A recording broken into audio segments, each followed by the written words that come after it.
Good evening, everyone. Thank you for joining us. It's now been more than 24 hours since anyone has heard from 23-year-old Victoria Hudson. On her way home early Thursday morning from a barbecue, she apparently got lost. Her Jeep in a ditch way off a main road in Clay County. Yeah, she called 911 twice. She also called her mom, but the signal went dark at 7:30 Thursday morning. Victoria Bailey spent the day with deputies and volunteers who continue searching. She joins us live in the studio now. And Vicki, what are investigators saying? Scott, Andrea, at this time, law enforcement has more questions than answers about what happened to Victoria Hudson. How did her vehicle end up a mile deep on private property? Where could she be now? But most importantly, will she be found unharmed? Sheriff deputies, special teams, and volunteers are intensifying the search for 23-year-old Victoria Hudson. Her vehicle was found in a ditch way off the main road in Clay County, and there's still no sign of Victoria. We actually started the actual grid searches, so we've got probably anywhere from 40 to 60 at one time that's in here. There's been a good many volunteers coming in, signing in to go assist. Clay County Sheriff Eddie Scott says they need as much help as they can possibly get with the conditions they are up against. It's very difficult terrain that we're dealing with. We've got creeks, we've got ditches, we've got cut over forests. So it's making it very difficult for the searchers. So it's just taking more time to cover area in there. And then on top of that, we're dealing with the weather, which is the extreme heat. So I'm having to really try to watch and monitor our people out here, making sure we keep water stuff for them. So, and we've had a lot of donations and stuff, and we really appreciate it. And Scott says the grid search is necessary now to try and find any clues that may lead to finding Hudson. You're not necessarily just looking for a human being. You're looking for signs. You're looking for pieces of clothing. You're looking for footprints, stuff that you really just got to walk and look and take your time to do. We hit the high spots yesterday, hoping for the best, but today, these guys coming here and they're experts at what to do. Deputies are leaving no rock unturned and sparing no resources until they have answers to the question, what happened to Victoria Hudson? We're monitoring social media and friends of hers, just by chance that she is out somewhere. If anybody's had any contact with her in the last 24 hours, we're asking that you please contact local law enforcement. Now, the West Point Police Department, the Clay County Emergency Management Agency, area fire and rescue teams, and the highly specialized Mississippi Task Force are all assisting in the search. Now, tonight, the search was suspended due to weather, and it will resume tomorrow morning pending the weather. All right, thank you very much, Vicki. We know we'll be following that story closely. A Winona teenager is dead, and investigators say they're closing in on the suspect. Winona Chief Investigator Dan Herod tells WCBI officers were called to a possible shooting on Silver Street just after 10:30 last night. They found a 16-year-old male lying in the street. After following leads, Herod says the police identified a suspect. No arrests have been made yet, but he expects to have a suspect in custody soon. Investigators are not releasing the name of the victim or the suspect at this time. From prison on Thursday, investigators believe Michael Floyd Wilson may be headed to the Mississippi Gulf Coast. The search is concentrated in Jackson County right now. That's where he was originally arrested in 2004 after a high-speed chase. He's serving 2 consecutive life sentences for the murders of Carmen Dale Edwards and Kenneth Gibson in Biloxi and Gulfport in 2014. Sheriff Mike Ezel says Wilson was last spotted at the Shell station just off the interstate. Wilson apparently climbed over a fence at the Greene County Jail and cut his arm on razor wire. Investigator Sean Smith said Wilson got multiple rides on his way out of Leakesville from people who thought they were helping a stranded motorist. Wilson was last seen wearing camouflage clothing. After almost 4 years, a murder suspect pleads guilty to manslaughter in the death of a Columbus man. Quentin Irby was charged in the death of Joshua Richardson in September of 2014. His friend Tevin Harris was injured but survived the shooting. Irby, who was 24 years old at the time, was arrested after Mississippi Highway Patrol troopers pulled him over not long after the shooting. Well, that shooting happened near Beach and Cherry Streets. In exchange for the plea, Irby will spend 20 years in prison. Devontae Jones is also charged in connection with that homicide. An Iuka man is facing a hefty bond after allegedly threatening several county and city officials. Brandon Pendergrass faces 5 counts of simple assault on an elected official. Currently in the Tishomingo County Jail, deputies say Pendergrass threatened all of the county supervisors and Iuka's municipal judge. MDOC also has a hold on the suspect. His bond is set at $200,000. The Mississippi Bureau of Narcotics says a man ran off as agents searched his home for drugs. Now they need your help finding him. 40-year-old Christopher Dominic Smith is facing possession with intent to distribute crack cocaine and marijuana. MBN agents executed a search warrant on Tuesday at Smith's home in Brookhaven. Director John Dowdy says that agents found a high-grade marijuana and crack cocaine at the home. Smith has been under investigation for at least 6 months by MBN, along with the Brookhaven Police Department, Lincoln County Sheriff's Office, and the Mississippi Department of Corrections. If you know where Smith is, you're asked to call police. A church is targeted by vandals over the 4th of July holiday. It happened at the Sardis Baptist Church just off Highway 14. Winston County Sheriff Jason Pugh says they have identified 4 suspects they believe fired shots in the church's sanctuary, leaving some heavy damage. Windows are broken. You can see bullet holes in some of the windows. There have been pews were overturned, and Sheriff Pugh says even a historical marker was stolen and calls the act repulsive. From all apparent signs, it's going to be juveniles that did the destruction, and the thing there is that it's you know it's history. You know they've had weddings there in the recent past. It's despicable. In addition to the weddings, the church on Sardis Road is used for special events for the community, and while services are not scheduled on a weekly basis, that is, the church remains part of the life of this community. Now, Pugh says several suspects have confessed. Charges are expected to be filed by the first of the week. We, of course, will continue to follow the story and update it as we get more information. Time now to get a first look at our forecast on this Friday with Chief Meteorologist Keith Gibson. We had some storms pop up in the area today. Indeed, as expected, some gusty showers and storms out there today. Looking live in downtown Louisville, looking back to the west, there's the rain shaft. I just saw a flash of lightning right there. And we still have some stronger storms in the region. No official severe thunderstorm warnings in our immediate coverage area. We do have a severe thunderstorm warning there for Attala County, but still some good storms here in Winston County. Thunder and lightning, some gusty breezes, refreshing downpours, and that stretches down towards Macon over here towards Aliceville. That's the strongest wave. It's moving down to the southwest. Some lighter rain back to the north, including Columbus, Amory, and Monroe County. Now, this is the 4-county electric map. The power outages really reported in western Clay County and areas west and southwest of Starkville. We had some pretty good wind gusts out there today, between 40 and 60 miles per hour, but the worst of the weather is moving away. Behind the storms, much cooler 70s. That's where we will be tonight, out ahead of the storms. 80s and still 94 being reported in Philadelphia. So tonight, evening storms on the way out, quieter later on, down into the low 70s. As we check out our forecast for tomorrow, your Saturday, the start of the weekend, scattered storms likely. That rain chance 50%. A little bit cooler than those low to mid 90s, but we'll see how it all plays out. There's the latest on the weather situation right now. Back to you. All right, Keith, thanks a lot. An independent audit says there is nothing improper in the way former Oxford Mayor Richard Holworth used the TVA jet fleet. Holworth serves as chairman of the Tennessee Valley Authority Board and uses the jet to travel from Oxford to TVA meetings in Knoxville and other areas. The Inspector General examined 76 flights between 2013 and 2018 and said each one involved TVA business. Holworth attached a letter to the completed audit saying it was requested by an external environmental group and that he appreciates the finding of no intentional fraud, waste, or abuse. Well, Governor Phil Bryant announces who he's appointing as the new state auditor effective July 17th. Chad White will take over the role, replacing Stacey Pickering, who resigned to become the executive director of the Mississippi State Veterans Affairs Board. Now, in 2011, White was the director of the police to then Lieutenant Governor Phil Bryant. Since then, he served as a special prosecutor in Rankin County.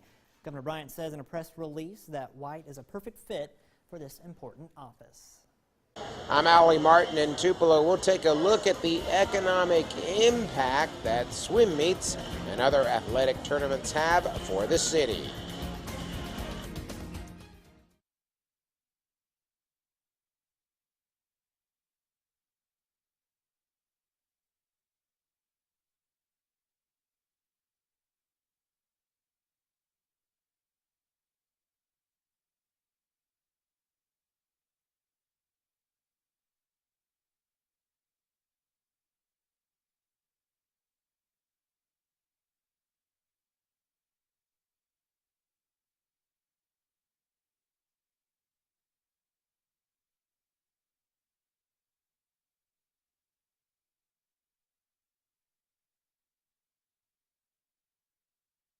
WCBI's News at 6.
You're watching WCBI's News at 6.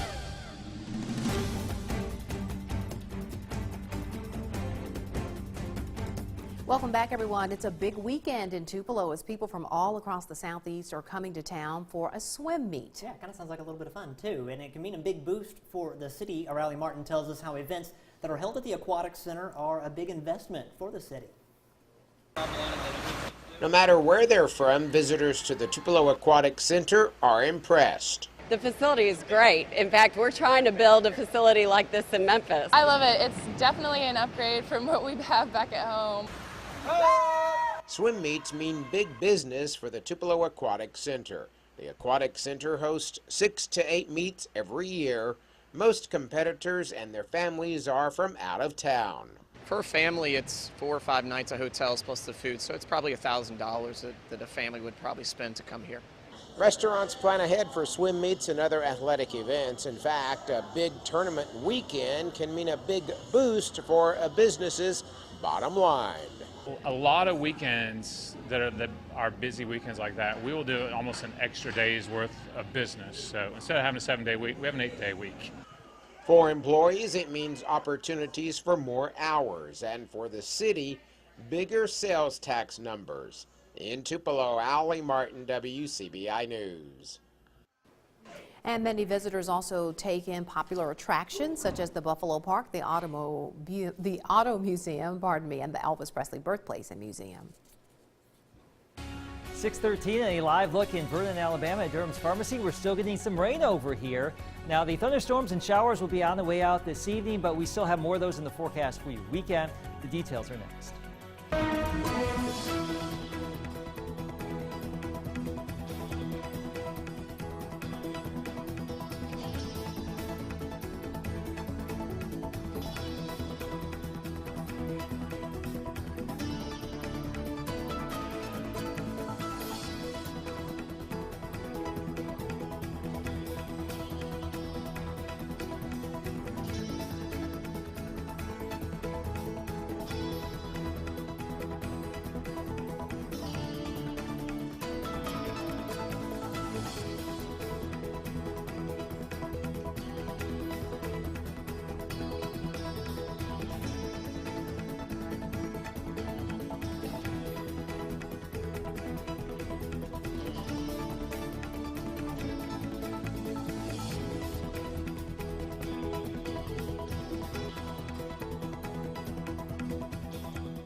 Your first alert forecast with Chief Meteorologist Keith Gibson.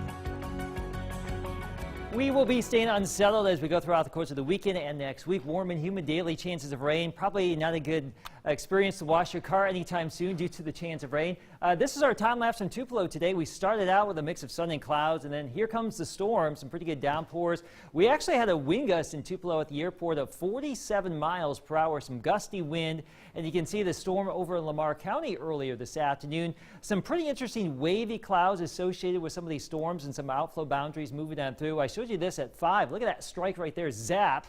Very vivid lightning across parts of the region. That was from West Point earlier today, and some of those lightning strikes and the high wind gusts producing some power outages across our area. Also some tree limbs and those kind of problems with the storms moving on through the region today. Still raining pretty good across the southern half of Winston County. Notice the lightning showing up there too. No severe weather warnings in our immediate viewing area, but just over here in Atala County, still a little bit of a warning. But from Louisville down here towards Fern Springs, some pretty good downpours, some gusty breezes, and a lot of lightning. We go on over to Noxubee County, just south of Macon, some pretty good downpours right here. That stretches back over to southern parts of Pickens County near Aliceville. The storms continue moving south towards Kemper County, and all of this is associated with this frontal boundary coming on in. The radar really lighting on up here. Lots of lightning showing on up. To the north, things are a little bit more stable, and this activity up here in Tennessee should fizzle before it gets here. So the worst of the weather is now done around here. But look at these storm reports we've had today. All these little white dots here from eastern Union County through Tupelo down towards Monroe County and western Clay County down into Choctaw County. These are all high wind reports that cause some power outages and some trees to come on down. Right now across our region, a live view from Vernon, Alabama. It's still coming on down with the rain. Temperatures are in the 70s. We were as warm as 94 degrees in some spots of the area today, down into the 70s with the storms moving on through. 89 in Meridian, 92 in Hattiesburg, but for us, we are now in the 70s. We're going to hang out in the 70s all evening and all night long. Here's our planner for Saturday, 79 at 9 o'clock. A mix of sunny clouds to start out. Back into the mid to upper 80s in the afternoon. Winds from the northeast at about 5 to 10. There's a lot of green on this map for our Saturday. Numerous chances for showers and storms across all of Mississippi and Alabama tomorrow. And as we roll ahead with Futurecast, we have this frontal boundary that will be hanging out here all weekend long. So the chance of rain will exist for Saturday, Sunday, Monday, probably Tuesday, and a good chunk of next week too. We're going to go with a 50% chance of rain all weekend into early next week. By the end of next week, things should be drying out a little bit, and if that does happen, we'll warm back up into the low to mid 90s. But in the near term, with the elevated rain chance, scattered showers and storms, highs mainly in the mid to upper 80s through the weekend into early next week. There's your forecast. Sports is coming up next.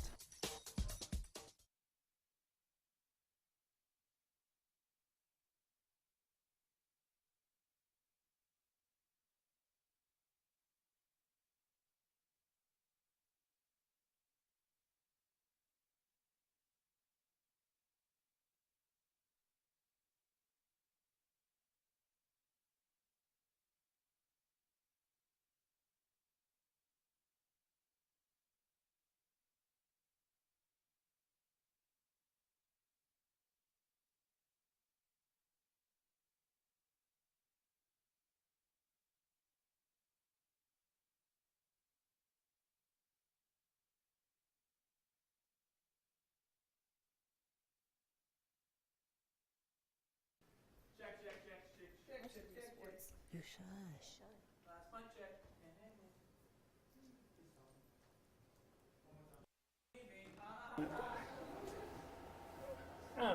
They're big advertisers. The mic will not work.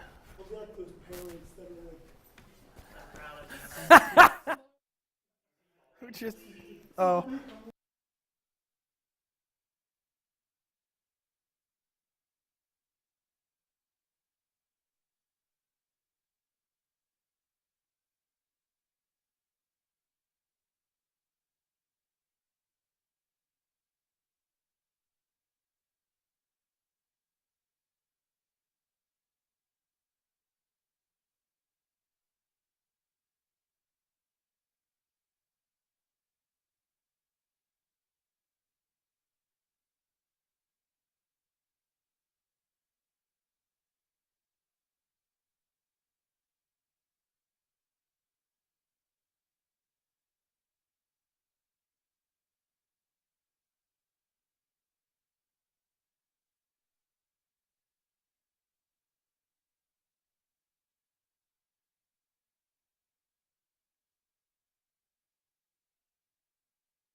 WCBI Sports with Robbie Donahoe is brought to you by your local Ford dealers. Go further. All right, if I cry in this, it's everyone's fault that's in here and you watching at home. So emotions are going to happen.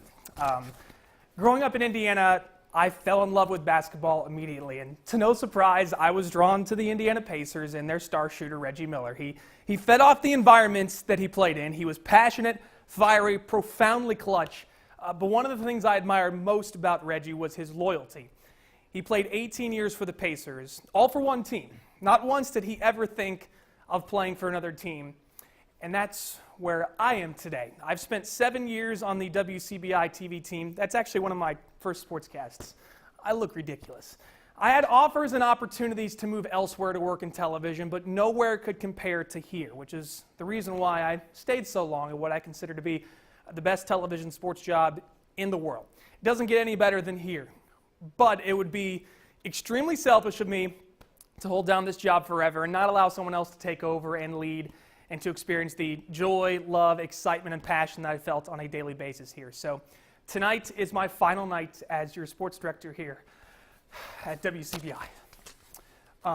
My plan is to move into a role in education here in Mississippi. I'm still finalizing that move, and when it's complete, I will be extremely excited to share that with you over social media. I won't be going far. I live in Starkville, and you will more than likely see me at Davis Wade Stadium at somewhere in Starkville or at Ole Miss games, Vaught Hemingway in the future.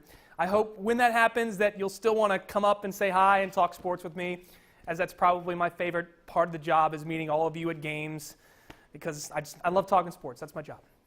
Now this decision did not come easily, I assure you. I love this job. I love this place. There's my family on the old set. But hey, priorities change. Your life changes. And I'll forever love sports, but I will love my wife, Kelly, who you see right there, and I'll love my family even more.